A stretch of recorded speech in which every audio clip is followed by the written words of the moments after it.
et c'est vrai que c'est un débat qui est sans fin, je n'ai toujours pas compris ce qui nous est arrivé. Ouais. Je ne parle pas de la dangerosité du virus. On sait aujourd'hui qu'il y a un nombre de morts qui est insupportable, qu'il y a eu des victimes, que tout le monde dans son entourage a pu souffrir de l'irruption de ce virus dans nos vies, dans nos familles, dans la société. Mais, il y a quand même un mais. Quand je lis dans Le Monde, en une, que c'est l'hécatombe du siècle, qu'on parle de là d'un taux de mortalité de 0,15% de gens qui sont morts, dont l'âge médian est de 83 ans, je me dis, heureusement qu'on n'a pas vécu les sévices d'un virus qui serait mortel dans 50% des cas, qui s'attaquerait aux gens entre 20 et 40 ans. Parce que, vu comme on a paniqué pour, je ne vais pas dire pas grand-chose, ça serait insultant pour la mémoire des gens qui ont disparu, je ne vais pas dire pour pas grand-chose. Mais on a sans doute cédé à une panique extraordinaire, formidable, alors qu'on aurait peut-être pu, avec plus de calme et de recul, gérer les choses plus intelligemment. Exemple. Cette histoire de passe sanitaire, ça veut tout dire, ça résume tout. On est prêt aujourd'hui à aliéner notre dignité, à être marqués comme des moutons, avec un tatouage, pour savoir si X, Y ou Z a ou non le sida. Parce qu'on peut très bien aller beaucoup plus loin. Si on vous autorise à aller au cinéma parce que vous êtes sain, on pourrait aussi vous autoriser à aller au cinéma parce que vous n'êtes pas séropositif, parce que vous êtes beau, parce que vous êtes blanc et non pas noir. Et je trouve que le marquage biologique est quelque chose d'ultra-violence. Et je parle de ça, Cyril, parce que c'est bien là le symbole du fait qu'on est capable, dans la panique, de céder le peu de dignité qui nous restait, c'est-à-dire notre corps, notre intimité, notre intégrité physique. Et le fait qu'on puisse échanger une information sur son intégrité physique contre la possibilité d'aller se baffrer dans un restaurant, même si je trouve que les restaurateurs ont immédiatement souffert et c'est pas ça le sujet, je trouve ça indigne et c'est la preuve même qu'on a cédé à la panique la plus totale. Je pense que dans 10 ans, les sociologues et les historiens riront de l'immaturité avec laquelle on a géré cette panique très infantile. Jean-Paul Hamon. Je ne sais pas si les historiens riront, mais franchement, je trouve que même si ça a pédalé un peu dans la semoule au départ, il n'y a pas eu de panique. Et je peux vous dire que quand des réanimateurs se sont trouvés, comme en Italie, avec le choix de dire est-ce que je réanime cette personne de 70 ans ou est-ce que je choisis de garder cette personne de 55 ans ? Je vais vous dire, 70 ans, les mecs, il y a des mecs qui pensent qu'ils ont encore la vie devant eux. Alors, on peut toujours intellectualiser tout ce qu'on veut. Mais franchement, on peut aussi arrêter de désintellectualiser tout ce qu'on veut. Il était temps que le gouvernement prenne des dispositions sur le premier confinement, parce qu'on était au taquet sur le plan hospitalier. Les réanimations étaient pleines. Et là, il était temps qu'on arrête. Et là, encore une fois, on va rouvrir les terrasses demain. C'est très bien. Je vois les gens qui sont en train de reconstituer à l'extérieur les conditions de l'intérieur dans les terrasses. Vous avez des terrasses qui sont couvertes, il y a des trucs de deux côtés, il y a du plastique tout autour. Les mecs, ils vont être à l'air, ça va rentrer un tout petit peu. Sûr. Ils sont dans les conditions de contamination de l'intérieur. Docteur. Là, j'ai entendu Olivier Véran qui dit qu'il faut enlever quand même les panneaux sur le côté, il faut que ça circule. Docteur. On peut aller bouffer Vous avez lu avec un manteau s'il fait froid ou avec un parapluie, etc. C'est bien de pouvoir se rencontrer, etc. Mais là, dire qu'on a paniqué alors qu'on a quand même plus de 100 000 morts, ok ? 100 000 morts sur une population de combien, docteur ? 60 millions. Les chiffres, 60 faut arrêter. millions. Non, mais attends. Parce que sinon, on va pas discuter là. On est là pour discuter. Non, attends. Non, mais quand je dis qu'on va marquer les gens, etc. Quand les gens vont au restaurant, quand ils vont au ciné, etc. C'est très bien que les gens se vaccinent. Vous savez, il y a au mois de septembre, il y avait 50% de Français qui étaient contre le vaccin. Là, maintenant, les mecs, ils se battent pour se faire vacciner. Mais c'est très bien. C'est plutôt une bonne chose. On va vacciner 85-90% des Français. Et ça, c'est ce qu'il faut. Le problème, mélangez tout, c'est docteur. que non, je mélange pas tout. Vous mélangez tout, c'est de la soupe. Si, parce que non, c'est pas de la soupe. Si, docteur, je suis désolé. Excusez-moi, oui, d'accord. Et vous racontez absolument n'importe quoi. Non, bien sûr, mais c'est bravo. n'importe quoi. Pourquoi dire qu'on est marqué, mais etc. non, mais vous allez me sortir l'étoile jaune tout à l'heure. Vous racontez n'importe quoi. Bon, on y est presque. Allez. Vous racontez n'importe quoi. On y est presque. Pourquoi ? La première chose que je trouve inacceptable dans l'argument du docteur, c'est qu'on ne peut pas utiliser le fait d'un exemple dans un hôpital italien où on aurait choisi entre deux décès possibles, dans la mesure où je pourrais, si on jouait à la bataille, parce que vous essayez de m'emmener dans un jeu de roi, trêve, bataille, machin, pique, quart au cœur, qui me semble totalement infantile et même enfantin, c'est que je pourrais vous opposer, ce que je ne vais pas faire, encore que le nombre d'enfants qui se sont suicidés cette année, car ça, vous le prenez jamais en compte. Si j'entends, mais non, parce que vous, comme vous êtes concerné par l'âge avançant, vous pensez que la vie n'appartient qu'aux vieillards, et je pense que la vie appartient aussi aux enfants, et que vous soyez cyniquement crispé sur cette maladie, alors que les maladies adjacentes, celles qui ont fait des ravages psychologiques, psychiatriques chez des êtres à peu près sains, le fait que des enfants de 15 ans, de 12 ans, de 7 ans se tranchent la gorge ou se serrent avec un lacet la gorge pour quitter cette terre parce qu'ils ne sont pas sortis depuis un an, le fait qu'on nous empêche de faire du sport depuis un an, le fait qu'on sache que les masques ne servent à rien à l'extérieur. Et vous nous proposez quoi? Une sorte de panique mortifère où il faudrait rester sous cloche parce que des gens comme vous ont considéré qu'à 82 ans, on avait la vie devant nous. Je ne veux plus entendre ce discours, c'est irresponsable. Et je pense aussi, docteur, vous avez le droit de ne pas vouloir entendre. Que les vaccins, je peux vous dire que moi, j'ai des gens, c'est très bien. Des gens de 80 balais qui pensent encore qu'ils ont la vie devant eux. Et je trouve ça très bien. Les vaccins, c'est très bien. Si vous voulez être tatoué comme un mouton ou comme une chèvre pour pouvoir aller regarder les enfants, figurez-vous qu'on a été les premiers à alerter sur l'état mental des Français et qu'on a dit que, contrairement à ce que proposaient les médecins, c'est que vous faites partie de la génération avait eu raison de soulever le couvercle. Il avait eu raison de soulever le couvercle parce qu'il avait pris la dimension du mental des Français qui était désastreux. Alors n'allez pas dire les ravages de la génération des médecins qui ont arrêté. Raconter n'importe quoi. On voit les ravages de cette génération de médecins d'enfants gâtés qui ont oublié quand ils ont commencé leurs études de médecine de faire un peu de philosophie, de réfléchir. Ça donne en fait ce que j'appelle moi des beaufs de la médecine. Ce sont des gens c'est bon, là, de réagir. C'est la deuxième fois que je me fais insulter par ce mec. Ça suffit. Mais vous ça suffit. Ça fait 2 fois que vous m'insultez. La première fois, c'est d'il y a une semaine, le bof de la médecine. Et ça va bien. Moi, mon pote, je suis massicotier P2. Alors, bof de la médecine, etc. Je veux dire, c'est vrai que j'ai pas eu le temps de faire de philosophie parce que je touche ma retraite des ouvriers du livre. Donc, alors, c'est bon. Le problème, c'est que ça se voit. Non, mais ça va bien. Et j'ai connu la période, heureusement, où en fac de médecine, il y avait des gens qui pouvaient faire médecine en étant littéraire. Donc c'est bon, qu'il arrête de nous insulter, ce type. Franchement, là, les médecins en ce moment, il y a un interne. Écoutez, vous avez parlé des enfants, il y a un interne qui se suicide tous les 18 jours. Des enfants se suicident et vous en fichez, vous êtes que... Parce que des médecins, il n'a pas dit qu'il s'en fichait. Il n'a jamais dit ça. Est-ce que je suis venu ici pour me faire insulter? Non, Jean-Paul. Vous insultez la mémoire des enfants qui meurent. S'il vous plaît. C'est dégueulasse de dire ça. Non, c'est la vérité. C'est dégueulasse de dire ça. On n'oppose pas des morts à des morts.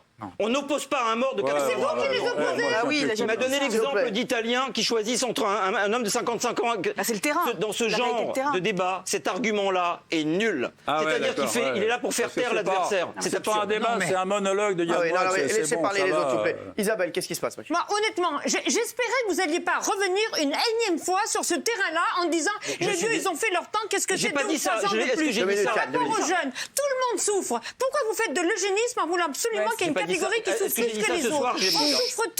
On souffre tous. Moi, je trouve insupportable ce discours. Vous n'avez pas écouté ce que j'ai dit? Mais si, j'ai écouté. Alors, on peut tout reprocher sauf de ne pas écouter. Donc, moi, je trouve ce discours relativement odieux, sincèrement. Relativement odieux, j'ai rien d'autre à ajouter. Valérie Mélaïm. Et par ailleurs, pardon Yann Moix, mais parler de marquage sanitaire, moi, Non, mais cette extrapolation sur le marquage sanitaire. C'est le cas. Non, c'est pas un marquage sanitaire. On n'est pas des animaux. Vous parlez de tatouage tout à l'heure. C'en est un. Pardon, mais un tatouage. Mais vous avez des très bien enfants, dans l'histoire mondiale. On sait très bien ce que ça veut dire. Tatouer quelqu'un. Mais quand vous devenez un là, vous êtes en train de faire un parallèle sur un tatouage ou un marquage sanitaire en parlant du pass vaccinal. Je pense d'abord que nous ne sommes pas des Pour moi, c'est excessif. J'entends bien que ce soit excessif, mais c'est pour ça que je m'indigne. Un citoyen n'est pas un organisme biologique. Un citoyen, c'est tout le reste. La civilisation a été construite autour du fait que nous ne sommes pas que des corps. Et là, on nous ramène à notre définition corporelle stricte pour nous faire rentrer dans des restaurants ou des cinémas. C'est pas ça l'égalité. C'est pas ça la liberté. C'est pas ça la fraternité. L'égalité, la liberté, la fraternité, c'est de pouvoir aller tous au même moment à un endroit. Yann, Gérald Maillot, après je voudrais qu'on raconte. Est-ce que vous avez des enfants, Yann?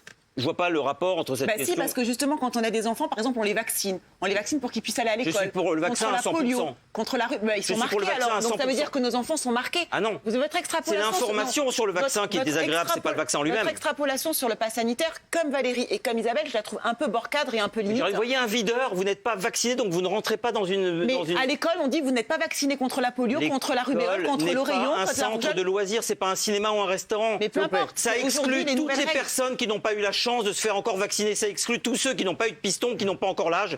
Je trouve que c'est d'une violence de regarder les autres pour aller s'amuser parce qu'on a reçu une aiguille et pas les autres. Il y a 2 minutes, Jean-Paul Hamon. Ouais, non, c'est assez insupportable d'entendre ce discours. Pourquoi, C'est vrai que, l'entendre dégoiser. Mais vous n'êtes pas obligé de rester, hein. Dégoiser. Si vous n'êtes pas content. Non, mais attendez, c'est bon, vendez votre bouquin et puis arrêtez de nous gonfler. Je parle pas du livre. C'est vrai que c'est un peu énervant parce que dire que les types ont paniqué alors que incontestablement le système hospitalier était au taquet. Vous êtes le seul à le penser. Et on comptait les morts, ouais, bien sûr. Bonjour le taquet. Mais allez donc faire un tour en réanimation. Mais j'y suis allé. Ouais, c'est bon. Donc là, si tu veux, bon, les gens, effectivement, on n'en peut plus. Là, ici, effectivement, ça va se rouvrir. On est à 4000 mecs en réanimation. Ouais. Hein, alors que quand on avait rouvert la première fois, on était rendu à 1500. Là, on est en 4000. Si les gens déconnent, ça va redémarrer. Si ça redémarre, les mecs, alors là, je peux dire que le moral des Français, là, il n'y aura pas qu'un suicide de gamin. Il y en aura un paquet. Là, on est à 4100. Tu vois, on était à 7000 quand ça vraiment, quand on a fait le premier confinement. Donc, on est vraiment à la rue. Et donc, c'est vrai que, bon, là, l'autre jour, en plus, ce mec, là, Salane, qui me poursuit devant l'ordre des médecins. J'ai vu Francis Lalanne qui vous poursuit devant l'ordre des médecins, parce que vous avez dit. Parce que j'ai dit qu'effectivement, c'était un comportement d'abruti, d'inciter les gens à s'embrasser, alors qu'à ce moment-là, les réanimations dans PACA étaient pleines et qu'on se demandait si on n'allait pas confiner PACA. Hein. Donc j'ai dit que ce type-là a un comportement irresponsable. Et alors le gag, c'est vous qu'on convoque, c'est vrai. Et le gag, c'est que moi, il porte plainte. C'est son avocat qui porte plainte à l'ordre. Et c'est à cause de ça que l'ordre me convoque. Alors si n'importe quel mec est capable, à chaque fois qu'il y a un médecin qui l'a regardé de travers ou qui a dit un mot un peu déplacé, on est convoqué par des gens comme lui qui sont complotistes, qui ne croient pas au vaccin, qui ne croient pas au masque, etc., qui incitent les gens à s'embrasser alors que les réas sont pleines, je peux vous dire que là, ça me fout un peu les boules, quoi. Si là, on n'est pas protégé de ce côté-là, c'est absolument infernal. Il a le droit de donner son avis, Francis Lalanne, pardon, mais en fait, il y a plein de gens qui, dans le fond, même si lui, il est un peu, il en fait des caisses, il y a plein de gens qui pensent comme lui. Et lui, il n'a peut-être pas le droit d'appeler à la révolution, mais vous, c'est pas votre rôle de le traiter d'abruti non plus. Attends, excuse-moi. Quand tu es à Nice, hein, ou je sais plus où c'était, dans PACA, le type, il assure une place. Tu sais que la réanimation en PACA, elles sont pleines. Que les gens se disent, on va être obligé d'isoler la région. Hein, de confiner la région. Que le gars, il dit, là, les types, ils sont à tout touche. Il leur dit, portez pas de masque, mettez-le à la bandoulière, etc. Embrassez-vous. Là, vraiment, c'est l'endroit idéal pour se contaminer. Quand un type dit ça, si tu veux, là, moi, mes copains réanimateurs qui n'en peuvent plus, tu vois, parce que les mecs, ça fait 15 mois qu'ils sont au taquet. Les internes de médecine, vous avez parlé des enfants, les internes en médecine actuellement, il y a un interne qui se suicide tous les 18 jours. Tous les 18 jours. Est-ce que vous savez ce que c'est ? Vous avez 22, 23, 24 ans, vous n'avez pas d'heure, vous voyez les gens mourir, vous ne pouvez pas récupérer, etc. Mais versez une larme, allez-y, continuez là-dessus. Donc ça, c'est insupportable. Alors, entendre ce discours-là, moi, j'en ai ras-le-bol. Quand je vois des gens comme lui qui profitent de sa notoriété pour inciter les gens à se contaminer, moi, franchement, ça me fout les boules. Et effectivement, ça m'énerve 2 fois plus. Alors j'espère que là, moi, j'ai refusé la conciliation. Je serai sûrement convoqué par la chambre départementale, etc. Francis Lalanne l'a fait convoquer devant l'ordre des médecins. Et j'espère que ce type-là sera condamné pour procédure abusive. Mais là-dessus, moi, je ne maîtrise pas la chose. Le problème n'est pas là. Le problème, en fait, c'est qu'aujourd'hui, dans l'humanité tout entière, c'est pas simplement la France. La mort à laquelle on ne s'était plus habitué depuis plus de 50 ou 60 ans, 70 ans, est devenue tout d'un coup intolérable, insupportable. C'est-à-dire que l'idée même de mourir avait disparu de notre horizon et on s'était habitué quasiment au fait d'être immortel. On avait autour de nous des gens qui mouraient, mais on n'avait pas eu la sensation qu'on pouvait mourir, nous, à tout moment, comme on l'a eu pendant le virus, même pendant les actes terroristes, on n'a pas ça. Et du coup, on s'est acclimaté dangereusement au fait que la mort était illégale, illicite, illégitime et anormale. Ce rappel, tout d'un coup, de notre mortalité a fait un effet boum dans la société humaine. Et tout d'un coup, on a trouvé inadmissible que les vaccins n'arrivent pas plus vite, inadmissible que les hôpitaux soient pleins. Tout est devenu inadmissible, mais ce qu'on ne supporte plus, Cyril, et c'est pour ça qu'on est en désaccord, parce que Francis Lalanne, il fait ce qu'il veut, moi je ne suis pas du tout dans ce registre-là, et je pense qu'avec le docteur, ils expriment tous les deux une extrémité. Moi je suis au centre, je dis qu'on peut réfléchir calmement aux choses, et que tout simplement, sans souhaiter la mort de personne et de faire différence entre la moindre vie, la mort fait partie de la vie. Et cet épisode, de manière ultra-violente, nous l'a rappelé. Et ça nous semble insupportable, ce rappel. Alors, Nicolas Pernicot. J'ai l'impression, Yann, que vous vivez tout seul dans un autre monde. C'est-à-dire qu'à un moment donné, on a le droit de mourir dignement, et il n'y a pas d'âge pour ça. Quand vous voyez qu'il y a encore 3 semaines, il y a des gens de 80 ans qu'on ne va pas chercher chez eux, qui ont le Covid, parce qu'on n'a plus de place dans les réanimations, et qu'on leur dit, vous restez chez vous, et vous crevez, vous savez que le Covid, quand vous en mourrez comment ? Vous en mourrez étouffé. Donc je pense que c'est la pire des morts qu'on peut avoir à 80 ans. Donc à un moment donné, de quoi vous parlez ? Vous insultez les médecins ? Heureusement que les médecins et les infirmiers étaient là. Tous les médecins. Ils craquent quotidiennement. Ils n'en peuvent plus. Vous avez de plus en plus, on n'arrive plus à recruter d'infirmiers. Et après, de l'autre côté, comment vous pouvez tenir ce genre de propos par rapport à la vie et la mort ? Ça n'a strictement rien à voir. L'urgence, et on le voit bien aujourd'hui, en Israël, il n'y a plus de morts. En Angleterre, il n'y a plus de morts. C'est de se vacciner massivement. Donc appelez au vaccin. Faites ça. C'est un devoir civique. Il faut appeler au vaccin pour que s'on protège et qu'on se protège tous et qu'on sorte définitivement de ça. Mais je veux dire, moi, mon père a 90 ans, il a le droit de vivre. Je suis désolé. Vous parlez à quelqu'un qui n'a jamais dit le contraire. Donc non, mais Yann, là, franchement, vous m'effrayez. C'est-à-dire que vous intellectualisez... Vous êtes ventriloque ce soir de ce que j'ai dit. Non, vous intellectualisez avec une désinvolture totale sur... pourquoi s'est-on préoccupé de cette maladie qui n'a fait que 100 000 morts ? Mais si vous dites ça, vous ne vous rendez pas compte de ce que vous dites. Non. Il y a des gens qui meurent. Et si on n'avait rien fait, mais réfléchissez, si on n'avait rien fait, où en serions-nous ? Où en serions-nous ? Il y aurait des centaines de milliers de morts. On a fait ce qu'on a pu. Et vous dites ce n'était rien. Non. Ce n'était rien. Oh oui, c'est notre rapport à la mort qui aujourd'hui est compliqué. Mais arrêtez. Luttons contre ça. C'est très dangereux ce que vous dites, Yann. Très dangereux. Yann, parce que Yann, juste, il y a un malentendu total. Alors, je dis qu'il y a une disproportion totale entre la gravité de la situation et la manière dont on a réagi. C'est-à-dire que vous voyez les décisions politiques sur les 7 ou 8 mois qui viennent de se dérouler, elles sont toutes contradictoires. Lorsqu'il n'y a pas de lisibilité dans des décisions politiques et qu'il y a un spécialiste par jour du Covid à la télévision, ça décrit une situation...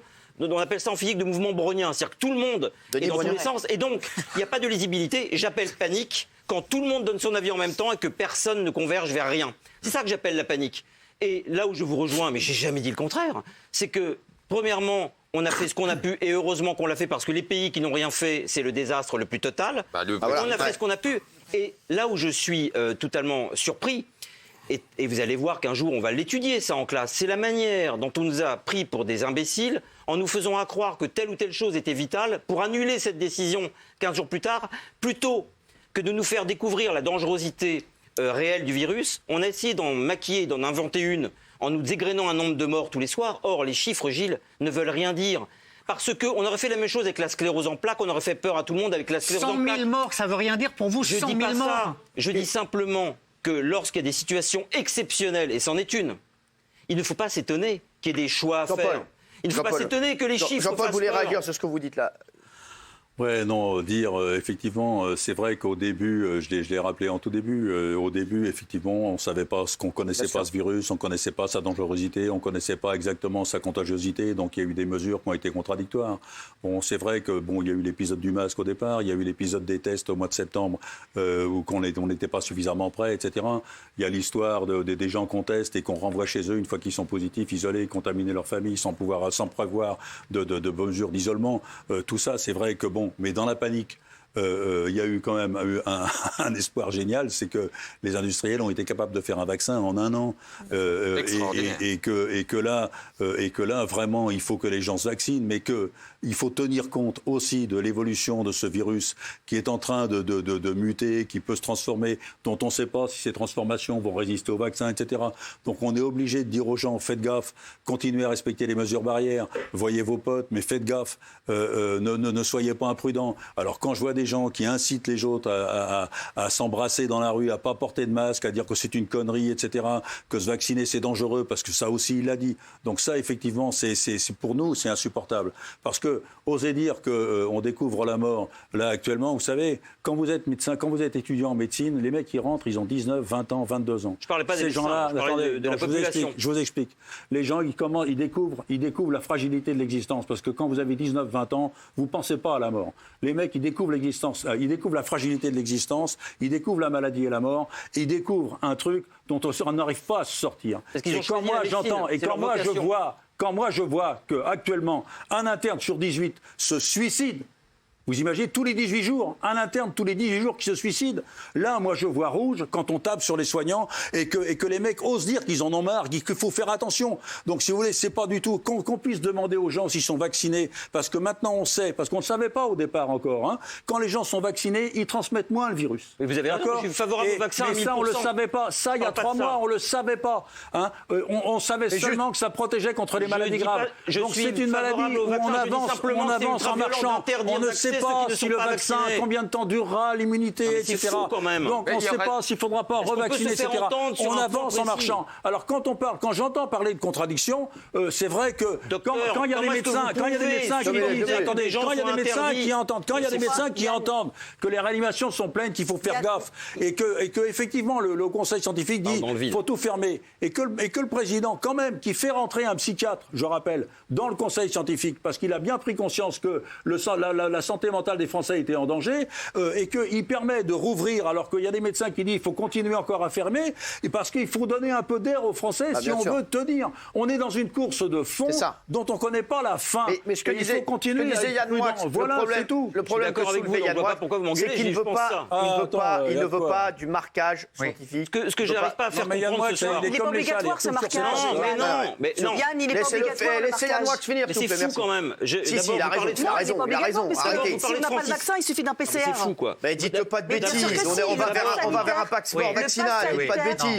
Non, mais là, vous êtes les ayatollahs du ça ira, je supporte plus. Le pass sanitaire, si on veut par exemple demain aller au cinéma, au restaurant, je ne sais quoi, si on n'est pas vacciné, mais on a un PCR qui est négatif, on peut y aller. Et vous rêvez. C'est absurde pour plusieurs raisons. La première raison, c'est que d'abord, Francis Lalanne, moi je suis favorable au vaccin depuis le départ à 1000%. Et d'ailleurs, si les gens se faisaient vacciner, il n'y aurait pas le débat sur le pass sanitaire. Hein. Parce que si on a un pass sanitaire, c'est parce que les gens ne veulent pas se faire vacciner. Non, mais c'est parce qu'on n'a pas de dose. On n'a pas assez de vaccin, il a raison. Attendez, parce qu'on a moi je suis allé dans une pharmacie, mon pharmacien m'a dit je vais jeter des doses d'AstraZeneca. Je trouve ça aussi aberrant. Mais le problème n'est pas là. C'est un problème qui n'a rien à voir. Je vaccine 12 mecs demain avec de l'AstraZeneca, c'est leur deuxième dose. Un débat, on va finir avec il y a un débat qui est vertigineux et personne n'a l'air de s'en inquiéter. Je suis favorable au vaccin à 1000%. Je dis simplement la violence que c'est quand vous n'avez pas encore pu vous faire vacciner mais que vous le souhaitez. Que vous voyez des gens rentrer dans des restaurants ou des cinémas parce que biologiquement, vous n'avez pas été détecté par l'État comme étant normal, c'est quelque chose qui est extrêmement dangereux. Et oui, ça rejoint la barbarie. Merci. Oui, c'est une forme de barbarie. On va voir ce qu'en pensent les téléspectateurs, s'il vous plaît. Oui, à 32%, non à 68%. Il ne fallait pas s'arrêter de vivre. Donc demain, les terrasses vont réouvrir. Et je pense qu'on sera en début d'émission en terrasse. Je crois qu'on sera avec le porte-parole du gouvernement, Gabriel Attal, en terrasse pour inaugurer l'ouverture des terrasses.